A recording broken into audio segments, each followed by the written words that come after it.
Kalau saya dulu waktu ngambil PMP, kebetulan kan saya vendor ya, dan di vendor itu kan PMP sangat bermanfaat di sisi karir, di sisi income gitu kan. Nah, sedangkan kalau di sisi user sendiri, em, apa namanya, selain tadi alasan ngambil PMP yang paling efek di project ongoing tuh apa tuh Mas itu? Kalau boleh tahu Mas? Eh, di project ongoing ya, saya Atau agak plan atau anything sih Mas? di project ongoing gini, saya agak sulit menjawabnya karena di khususnya di Adikarya sendiri itu to be honest baru saya yang PMP certified di Adikarya gitu. Sehingga eh,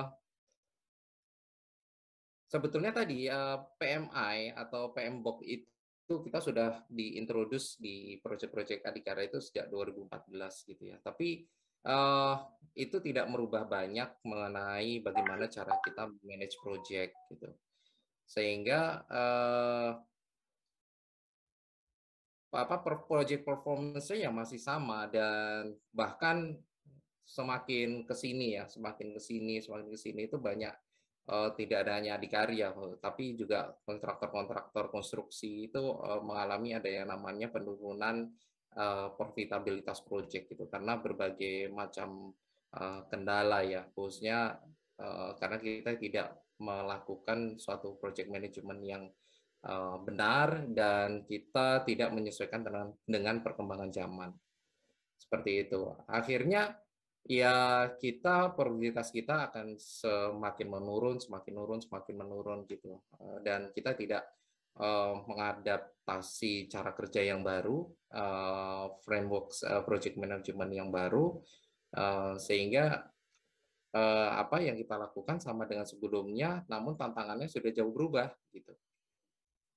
Sehingga itulah kenapa prioritas khususnya di industri konstruksi semakin menurunnya. Terus kemudian bagaimana ngaruhnya ya, khususnya bagaimana agile itu berpengaruh terhadap industri konstruksi. Sebetulnya berawal atau berakar dari permasalahan tadi gitu. Penurunan produktivitas, kemudian bottom line kita itu juga semakin menurun. Kalau kita lihat mungkin eh, di UGM kan juga diajari membaca laporan keuangan gitu ya. Kalau kita membaca PNL, membaca apa namanya balance sheet, maka akan terlihat sekali ada masalah di industri konstruksi gitu dan marginnya itu hanya sekitar 3-5%. Saya kira itu kecil sekali gitu ya. Oleh sebab itu, menurut saya tinggal tunggu waktu aja sih suatu konsep project management yang baru itu dapat diadaptasi di industri konstruksi. Dan khususnya agile kita udah mulai ya, ada lean gitu, mulai sekarang saya kira semua BUMN karya sudah mulai mengeksplor kemudian meresearch serta pilot project untuk lean gitu, di mana konsep-konsepnya juga banyak dari agile, ada daily stand up atau daily huddle, kemudian full planning, kanban, kemudian ada retrospektif gitu, kemudian ada time boxing ya. Dan istilah-istilah agile itulah yang diadopsi di apa konsep lean construction.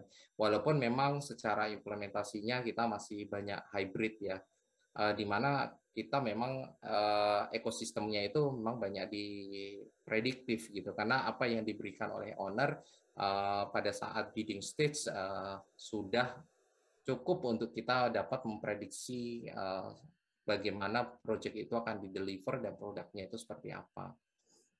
Sehingga konsep prediktif di awal, kemudian kita pada saat project execution kita bisa menggunakan konsep-konsep agile yang menurut saya apa ya banyak konsep-konsep itu yang applicable untuk membuat tim itu menjadi lebih engage gitu sehingga project performance itu bisa lebih dikendalikan dengan lebih baik, kemudian empowerment dari apa project team members itu kita bisa leverage dan apa ya rasa memiliki dari seluruh stakeholders atas kesuksesan atau apa namanya goals dari project itu bisa terbangun gitu kurang lebih gitu Mbak.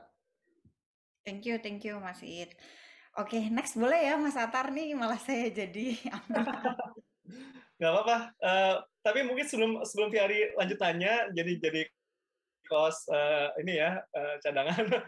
Saya mau sampaikan ya. Tadi dari poinnya Mas Rosi itu bagus banget ya. Mas Rosi kayaknya sangat fasih banget Benar. memahami filosofi dari triple constraint-nya prediktif dengan triple constraint yang kebalik di agile gitu. Jadi memang kalau di waterfall tuh scope-nya cenderung prediktif ya, jangan dirubah. Kalau dirubah memang ngaco jadi semuanya, jadi goyang gitu. Dan memang di IT justru kebalikannya, scope-nya yang boleh berubah-ubah. Dan tadi Mas Rosi cerita pengalamannya di luar negeri, di mana timnya hanya 7 orang dan lain sebagainya. Justru itulah asalnya agile. Ya. Pertama kolaboratif, di mana tim kerjanya nggak kotak-kotak, gue orang keuangan, gue nggak mau belajar yang lain. Yang kedua nih, Bang Rosi, itu adalah kepepet, Mas. Ya, kepepet itu menimbulkan adrenalin rush sehingga anything is possible jadinya, Mas. Jadi agile itu kenapa kepake di dunia startup? Karena startup itu mulainya bukan dengan scope. Mereka mulai dengan vision, which is masih high level, dan mereka memiliki uang yang terbatas dan waktu yang terbatas. Dari situlah muncul karya-karya startup. Jadilah aplikasi-aplikasi yang jadi unicorn.